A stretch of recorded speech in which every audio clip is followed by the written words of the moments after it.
और सीधे लिए चलते हैं आपको जयपुर बीजेपी मीडिया से मुखातिब है। एक जो वक्तव्य 8 साल सेवा, सुशासन और गरीब कल्याण, इसको लेकर सभी ने जो पारित किया उसमें प्रायः ये बात कही गई है कि 2014 में 30 साल बाद किसी एक पार्टी को पूर्ण बहुमत इस देश की जनता ने दिया और 2019 में दोबारा लोकप्रिय प्रधानमंत्री मोदी जी के नेतृत्व में हम 282 से 303 तक भाजपा की जो बढ़त हुई, उसके बाद जो पिछले 3 साल में, उसके पहले के 5 साल में जो काम चलता आया, उसको आगे लेकर ये सरकार जब चली, तब उसमें मुझे लगता है प्रायः जिन बातों का स्वाभाविकता लोगों में चर्चा, उसमें ईज ऑफ डूइंग बिजनेस, इसकी बात ज़्यादा चली। इसमें सेल्फ रिलायंस, डिग्निटी, एंटरप्रेन्योरशिप की बात, जो स्वाभाविकता यहाँ जिसकी आवश्यकता थी, और उसका ईज ऑफ डूइंग बिजनेस में अपना क्रम ऊपर चलता गया। आत्मनिर्भर भारत की बात आदरणीय प्रधानमंत्री जी ने कही, जिसका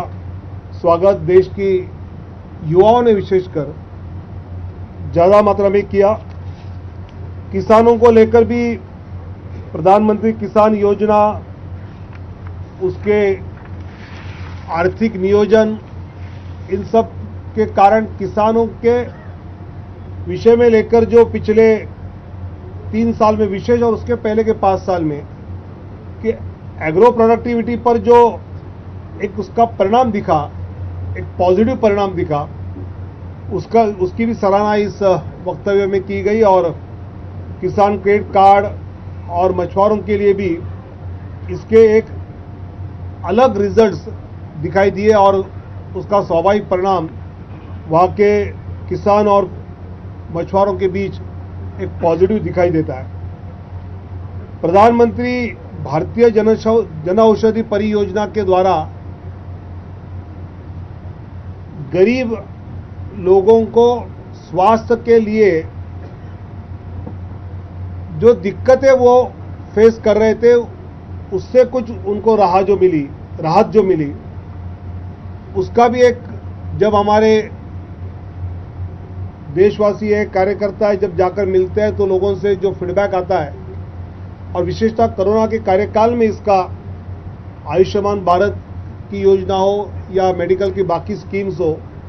इसका लाभ मिलते हुए जो देखा, उसका भी एक स्वागत सब जगह पर हो रहा है। शिक्षा हो, इनोवेशन हो, रिसर्च हो, इसको लेकर बात हुई। विशेषकर जो नई शिक्षा नीति आई और उसमें जो भारतीयत्व की बात और उसके साथ साथ विदेशी विश्वविद्यालयों के साथ टाइप की बात जो हुई है, तो उस कारण इस शिक्षा क्षेत्र को एक गति प्राप्त आगे चलकर होने वाली है। जन आधार योजना है, डायरेक्ट बेनिफिट ट्रांसफर, इन सब चीज़ों से कोरोना कार्यकाल में अगर 6,000 रुपया किसी के खाते में जमा है तो 6,000 रुपया जमा है। कहीं सरकारी व्यवस्था में उसका करप्शन नहीं, कुछ नहीं, जितना पैसा उस व्यक्ति के नाम पे निकाला उतना ही पैसा पहुंचा। राजीव गांधी जी की जो थियोरी थी कि 100 रुपया भेजा तो 15 रुपया पहुंचता है, ये न होते हुए डायरेक्ट बेनिफिट ट्रांसफर्स और इस सब जनधन अकाउंट और इस योजना से पूरा लाभ